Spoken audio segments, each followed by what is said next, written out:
Irvingman, watches shows sitting on his can.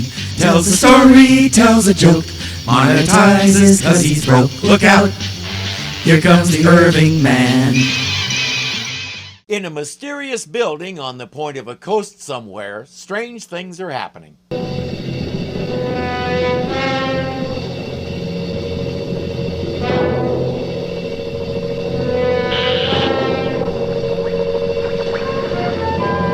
When Westchester County raised property taxes for the dozenth time, Professor X gathered up Cerebro and everything else and moved them out here to the low-rent district. Follow my instructions carefully. Now, Ox, place the explosive next to the vault. And those are two of the goofiest-looking mutants I ever saw. We have Ox, who's big, and Cowboy, who can twirl a rope. He found them on henchmen-who-work-cheap.com, which was a phenomenal accomplishment in 1967. Now!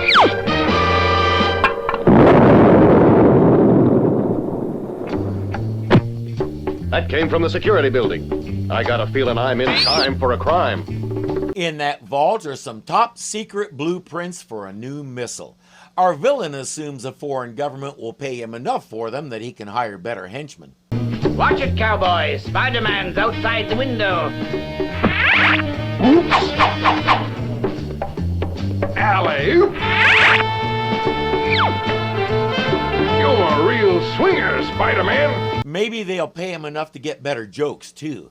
If you're wondering why Spider-Man just stood there and let him do that, you're not alone. The Ox will take over. Not now, you fool. Get the blueprints first. The plotter. That figures. The plotter? I don't want to know what it costs to put talking circuits into one of those. As often happens, Spider-Man knows who he is and we don't. It seems like all superhero cartoons have to do that at least once. As best I could find, he's a one-off villain created especially for this episode, and that's as much as we know. You may have noticed that Spider-Man's arms are free. Why doesn't he untie his legs and wrap these two up? It's the beginning of the episode. There's runtime to fill.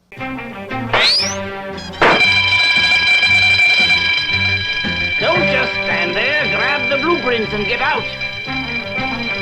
Got him. Let's hit the trail. Spider-Man has gotten loose and is after them. There they go. Spider-Man's tailing you. Take cover.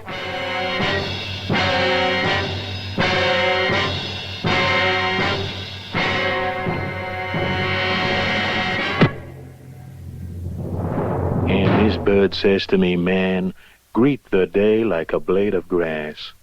Sing with the eyes, man, but dig the mower. It's always fun watching writers and others who have grown up and become part of the establishment try to show us what the underground culture looks like.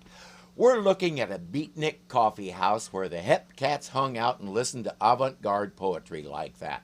And I don't know of a single one that survived into 1967.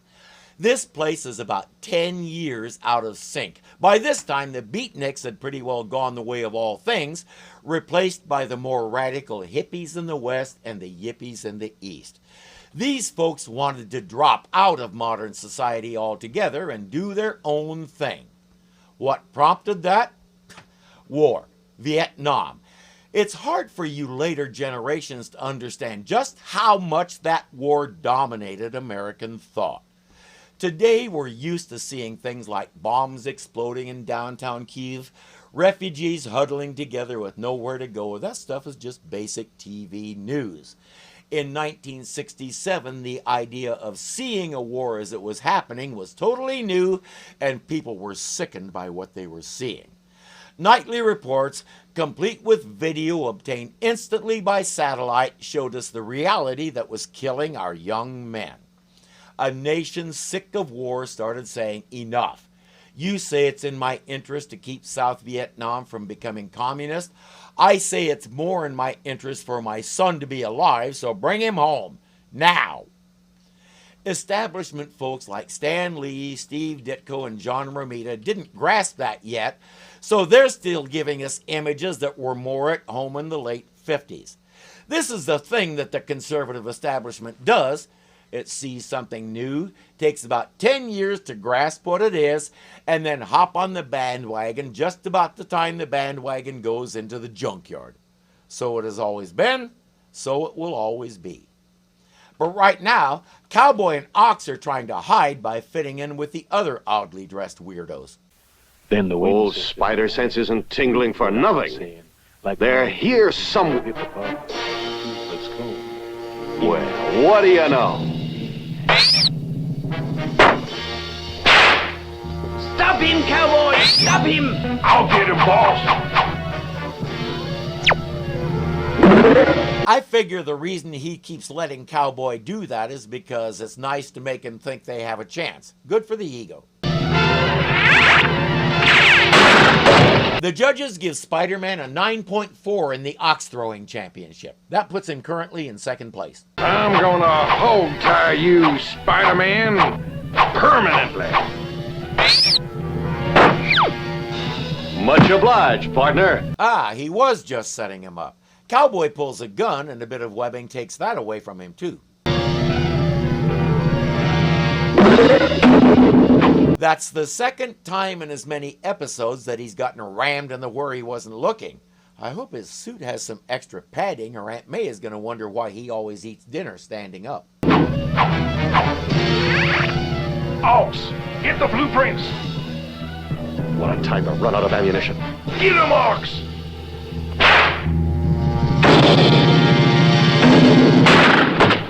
Cowboy, get your gun! Don't let him get away!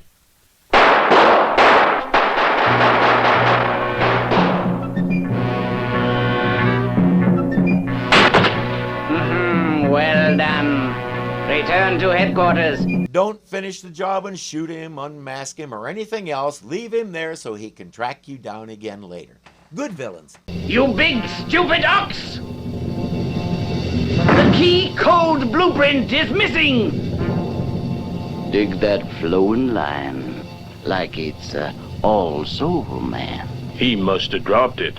Roll your eyes over those crazy pajamas. Yeah, what some cats won't do to get attention.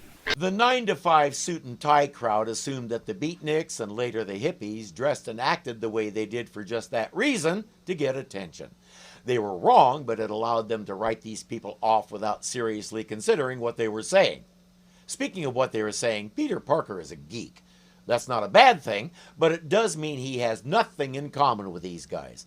It won't stop him from trying, though. Oh, cool it, man. Like my head's got a real crease in it. Wallop and web snappers. They missed one. Sorry to cut out, fellas, but there's a crooked party going on, and I gotta make the scene. But don't get shook up. I'm hep to your jive. Under this mask, I've even got a DA going on in back. That's cool, right? What was that about 1956? This new webbing formula had better be plotter-proof and police-proof. I need one more little item to completely convince Jameson that I'm a crook before I embark on my new career as public enemy number 1. That photo is all it'll take to convince Jonah, because he's already convinced Spider-Man is a crook. And incidentally, I'm guessing Peter made that bandage himself. If Aunt May had seen his head injury, she'd have him back in bed drinking more senna tea. And after a couple of cups of that, the only thing he'd be interested in tracking down is a bigger roll of toilet paper. Oafs! Bunglers! Lunkheads! You told me you got rid of Spider-Man. I shot him, just like you told me to. I didn't hit him, but I shot at him like you said. It didn't move, nothing. They never learned to check for a pulse. Good thing for Spider-Man. He's leading the police on a chase all over the city. In reality, he's trying to draw out Plotter and his buddies, though why that requires the police shooting at him, I'm not sure. But eventually, his spider sense tells him the bad guys are nearby. Mustn't make it look too easy. We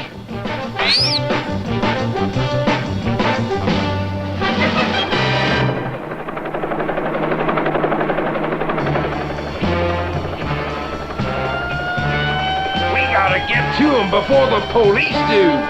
Come on, Cowboy. Where's your timing? There he is, men. Try to take him alive. It's about time. The police have realized that's not one of their helicopters, so they'll follow it, I think. I hope. This is your last chance, Spider-Man. Where is the blueprint? Sorry, skinhead. I'm of the old school, where silence is golden. Maybe the ox will make you talk. Let me at them. That won't make him talk. In fact, he can't talk. He's laughing too hard. There's 2 for the corral. Yikes. That's an electric force field, Spider-Man. It will close in on you unless you talk. Well? Like I was saying, metal web, a little invention of my own. The plotter must have been expecting Spider-Man, hence the electrified ceiling or whatever that was. The villains are wrapped up. The police find the crooks, the blueprints, and a typical note from your friendly neighborhood Spider-Man. Spider-Man's done it again. Wait till I get my hands on that double-dealing Parker. I'll tear him in 2. Come to think of it, I wonder how he got that picture. You're not supposed to ask, remember? That's the deal. But musing about it is okay. If he only asks himself, there's very little chance he'll get the right answer.